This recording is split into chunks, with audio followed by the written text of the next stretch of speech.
आज हम यहाँ पर शरण पीठ में आए हुए हैं, जहाँ मंगलवार को हनुमान जी की यहाँ आरती भजन भंडारा होता है। परम पूज्य गुरु जी राम सपूत श्री प्रमोद दास जी महाराज जी यहाँ के पीठाधीश्वर हैं। उन्हीं के सानिध्य, उन्हीं की प्रेरणा से यहाँ मंगलवार प्रतिदिन होता है, लेकिन मंगलवार और शनिवार को विशेष रूप से यहाँ सुंदरकांड और भजन भंडारा का आयोजन किया जाता है। हमारे साथ हैं महाराज जी की सुशिष्या साध्वी श्री सीमा जी महाराज जी। महाराज जी, भगवान राम की चर्चा, राम मंदिर भी बन गया है, उनकी महिमा के बारे में बताएं कि कैसे कल्याण हो, उनका नाम कैसे लिया जाए। हमारे राघव सरकार का ऐसा है, जब कोई नहीं आता मेरे राम आते हैं। हमारी जितनी भी विपत्ति कोई आ जाए, कोई ना पूछे, तो एक ही सरकार है, एक ही सरकार का दरबार है ऐसा, जहाँ से जाचक कभी खाली नहीं जाता है। क्योंकि राम जी राजा बने, अयोध्या के राजा बने ना, तो ये ऐसा दरबार है। क्योंकि जब दशरथ जी राजा थे तब भी विश्वामित्र गए, महामुनि गए, तो क्या लेकर आए? खाली तो नहीं लौटे ना। अनुज समेत देहो रघुनाथा, उन्होंने दिए। ऐसे ही हमारे राम जी, राजा राम जी का दरबार है, जहाँ से कोई भी जाचक खाली नहीं आता। जाचक सकल अजाचक कीने, तो एक ही दरबार है हमारा ऐसा।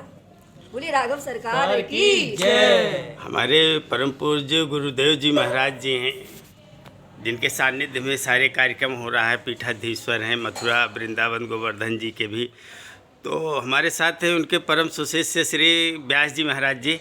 तो व्यास जी, गुरु जी के महिमा के बारे में बताएं कि प्रभु को भजन करने में, उनको प्राप्ति में गुरु जी का क्या योगदान स्थान होता है। हम गुरु जी के सानिध्य में अयोध्या जी गए थे दर्शनों के लिए। तो गुरुवर के सानिध्य में इतने अलौकिक दर्शन हुए हमें, जो कि हम अगर हम अकेले जाते हैं तो शायद वो ना कर पाते।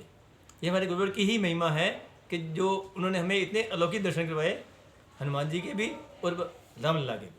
जय जय श्री सीता। साध्वी जी, एक प्रश्न आपसे है, भजन करने में गुरु का क्या योगदान है, क्या भूमिका होती है? गुरु भजन मूर्ति है, इसलिए सबसे अहम तो भजन वही देंगे। भजन मैंने भज धातु से बना है, जो गुरुवर ने हमें समझाया, जिसमें प्रेम और सेवा मिलकर भजन होता है। प्रेम भी हो और सेवा भी करो। इसलिए शंकर भगवान सेवा नहीं कर पाते थे, उनसे प्रभु सेवा ही नहीं लेते थे। तो उन्होंने कहा एक बार हनुमान बन जाने दे, तो सेवा के लिए वो हनुमान बन रहे हैं। तो यही इससे बड़ा और गुरु का अब क्या बोला जाए। तो यहाँ शरण पीठ में बहुत सारे श्रद्धालु आए हैं, उनमें कुछ माताएं बहनें भी आई हैं श्रद्धालु।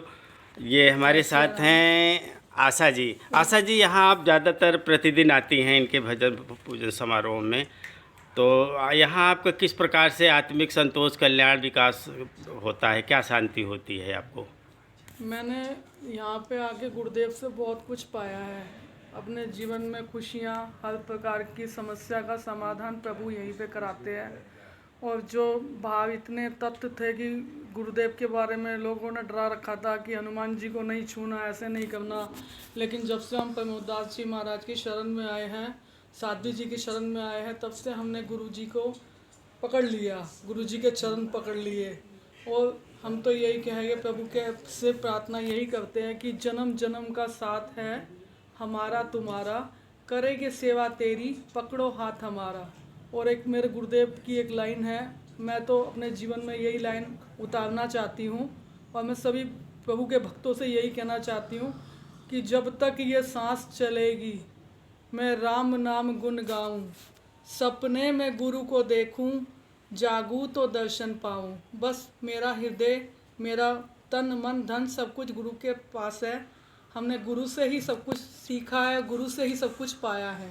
मैं यहाँ ज़्यादातर आता हूँ तो साध्वी सीमा जी ही का दर्शन होता है, इन्हीं के नेतृत्व में भजन पूजन होता है।